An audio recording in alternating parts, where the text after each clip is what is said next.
Meta's CEO tell the House Judiciary Committee that he wishes he had been more outspoken against Biden administration effort during the pandemic. He says he regrets that Meta bowed to the Biden administration pressure to censor content, saying in a letter that the interference was wrong and he plans to push back if this happens again.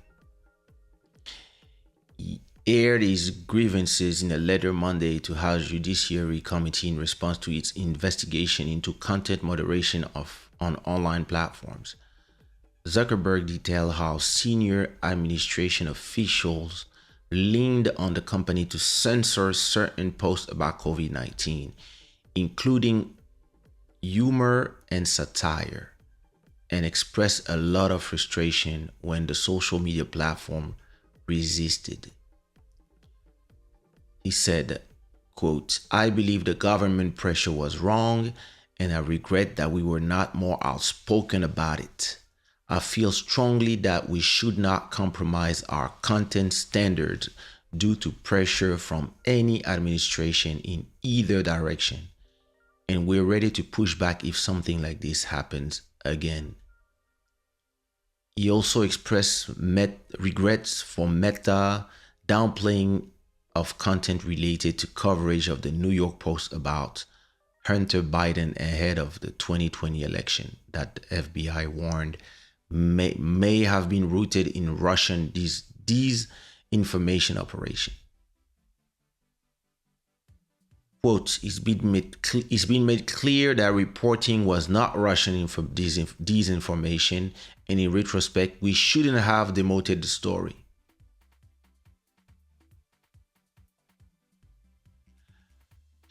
Well, listen, blah, blah, blah, blah.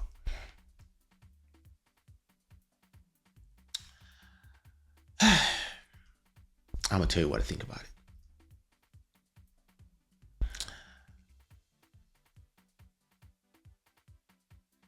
It's very interesting that left-wing politicians, people that lean to the left, right, tend to always tell us that we have to vote for them because it's to vote against, listen, Hitler is Trump, like Trump is Hitler, blah, blah, blah, like all these people are crazy, it's going to be the end of democracy if you vote for Trump, and it's the same thing in France. If you vote for Marine Le Pen, it's the end of the republic, blah, blah, blah. But then these governments, you realize, have a tendency to act like fascists and to have a kind of an emotional reaction whenever anybody is just offering counter arguments to whatever. Difference of opinions is a difference of opinion is supposed to be what is the foundation of democracy. You are supposed, if you are 70 years old, well respected doctor on the field of respiratory diseases, vaccines, etc., and you emit any criticism about the vaccination, about the COVID situation, etc., listen, YouTube will still put something on your post as if whatever you say has to be fact checked. And now you are realizing that the fact checkers are liars. And listen, there was a doctor, I forgot his name, French guy. It's not Professor Raoul, but him as well. But there was another one who was just saying vaccines I'm not sure they are ready. He was not saying don't get vaccinated, not don't da da da da da. He was not saying none of that. He was just saying yo, let's chill. We are not sure. This is new technology. MNRA, blah blah blah blah blah. Let's keep calm and not vaccinate a bunch of people before we get any sense of what it does to people. And let's see if anybody dies after taking the shot. We have to be careful. And all these guys. Oh, Black Free Thinker. Thank you so much. And listen, all of a sudden, these guys, they were saying that, oh, he's old and he's senile and listen, they destroyed the reputation of a bunch of people because there was like a mass hysteria and everybody wanted to vaccinate as much people as possible and just go full speed, and they already spent all these money and gave all these money to create all these things. Let's go. And some people were anti-vax, but some people were just saying, I'm not sure about some things, and I'm receiving reports of this and this or this and this. And all these people got their Twitter account removed. They got their YouTube page removed. They get, listen, some of them have been put in the ban of the Science Society. And are you realizing that people who are not doctors, but politicians, were behind all that? And the social media platforms were following the orders and removing account of anybody who was not saying on this topic the same thing as them. YouTube is responsible of that. Same thing for Ukraine, Russia, Israel, Palestine, etc. Like, you talk about these subjects, you just pronounce these words, and your channel is demonetized. Well, not your channel, but the video where you're talking just gets demonetized because they had AIs just listening to what you say in your live stream or your videos and say, I know this video is the subject is boom. Or you're gonna get something under the video that says, yeah, fact check about COVID, da da da da. And you start realizing that actually nobody had a clue. And nobody wanted to say that they didn't have a clue. And all these governments had a tendency, and a lot of them were left-leaning, and they just had a tendency to do everything they do, which is always we are the force of good, so we are right. And anybody who disagree is anti-vax, racist, this, that, bigot, whatever. And now, look, YouTube stopped removing monetization to a lot of people like the Russell Brand and other people, because these people, they all went to Rumble. And look now what's going on. Sites like Rumble, sites like X are starting to be completely like they don't have the permission to the website. You cannot even go to their website in Brazil, for example, or Rumble in France, because anybody who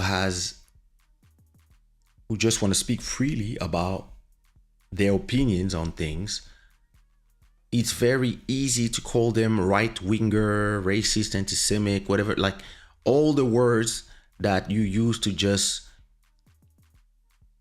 not have to have a conversation. And as the time is going, we are starting to realize that a lot of the people who have been demonized were actually saying the truth. The Hunter Biden thing, the vaccines. And he was just like, yo, listen, there's an order that come from up there from Fauci, and everybody in the world has to go with one line. And that is not called democracy. Democracy is plurality in opinions.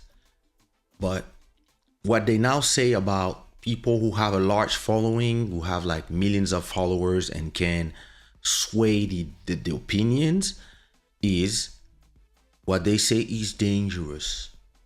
So we cannot let that person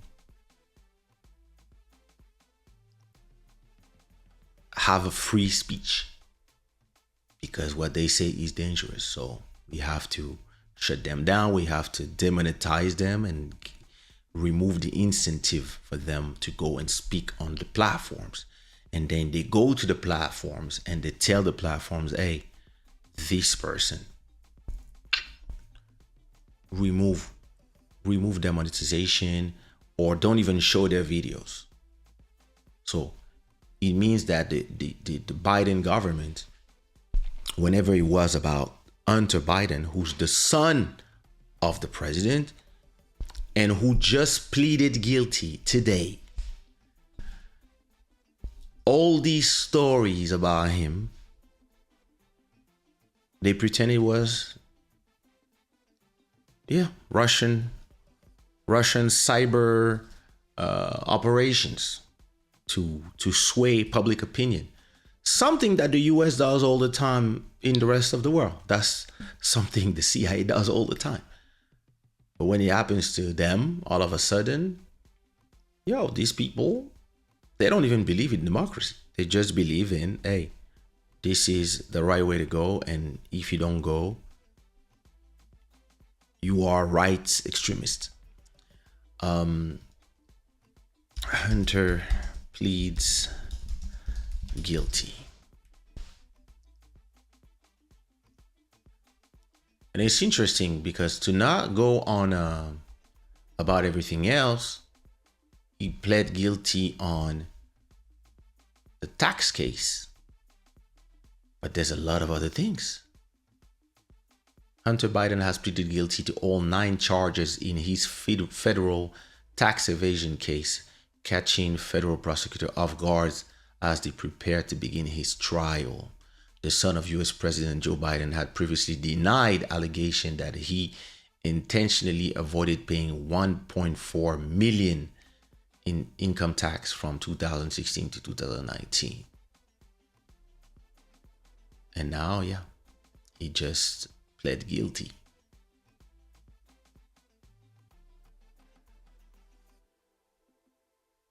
So,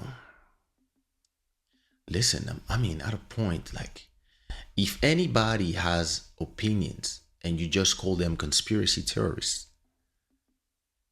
and then after a few months and years, everything that everybody was saying were conspiracy is actually true, how do you trust all these people after that? That's the crazy part. But it is what it is.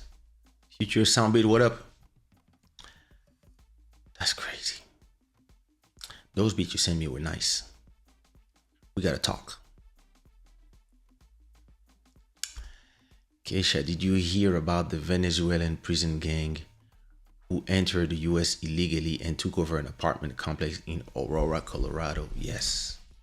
That shit is crazy. Listen, at a point, like, what are you gonna do, bro? What are you gonna do? It's, I don't know.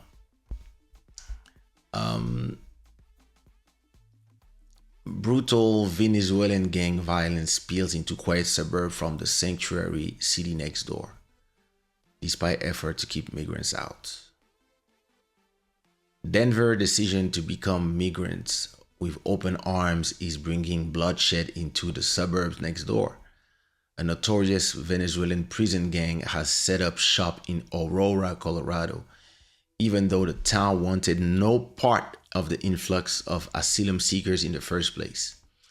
It's a quiet bedroom community of a population of 400,000. East side of Mile High City has become the base of operation of the brutal Ten de Aragua gang, which has seized multiple apartment complexes and set off a wave of violent crime.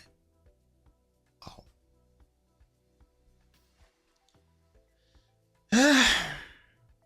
The city has bent over backwards to provide aid, even slashing emergency services to help foot the costs. So far, as the cost estimated at 68 million and counting. In February, the Aurora City Council passed Resolution 73, emphatically stating that they will not provide resources and support to migrants or others brought into the community from neighboring cities. It's been pretty tense here. We're feeling it. Listen.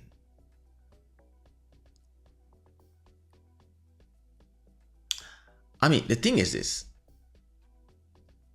If people get into the country, then no city is like, you cannot be part of the whole thing. It doesn't matter because people like it's once people are in, the whole city is open to them. The whole country, is open to them. So they can go from one country to another, find a place, and then just be there and look, listen, imagine. I'm looking to invest actually in apartments. And I don't know where in the world yet. But I'm like, oh, listen, where could I, like Thailand, Portugal, France, like where could I invest in residential buildings, right? And I've been doing it already through stock options from people who actually do it, and you just invest in them. And then you get a percentage of all the money that is made. When I imagine if you spend, I don't know, $300,000 in a small city like this one to just be part of this apartment complex, and all of a sudden, no more rent. Some people just arrive out of another city, another country, and they just take over, and all of a sudden, nobody pays rent anymore. And it's not yours anymore, and that's it. And they come from places maybe where it's lawless. And for them, yeah, listen, that's the way they roll. I mean, I can't blame them. That's how it was there. So that's what they're going to do when they arrive to the next city. They're going to try to, as humans do, take over and will not respect the laws of your country. And now you're like, brat. Yo. That's a problem because once people are in, then they can just spread. And the people who just want to open all the borders like this in the US, those people, they don't really suffer from the consequences. So the thing is this, and it's something I always tell to my friends who are left leaning. I say, your problem of you guys is that you tend to only think as with your emotions, and you want to take decisions when you are in power based on, you have to be a good human, you have to do this, you have to do this, you have to open everything to others, the people who need have to come, etc. Listen, all right. And yeah, listen, everybody can go to everybody's bathroom, everybody's sex is not important, and men can play in women's sport, etc. And the problem is, at a point, All this is beautiful kumbaya. But then after that, there's reality. And reality, when reality comes and knocks on the door, this is what happens.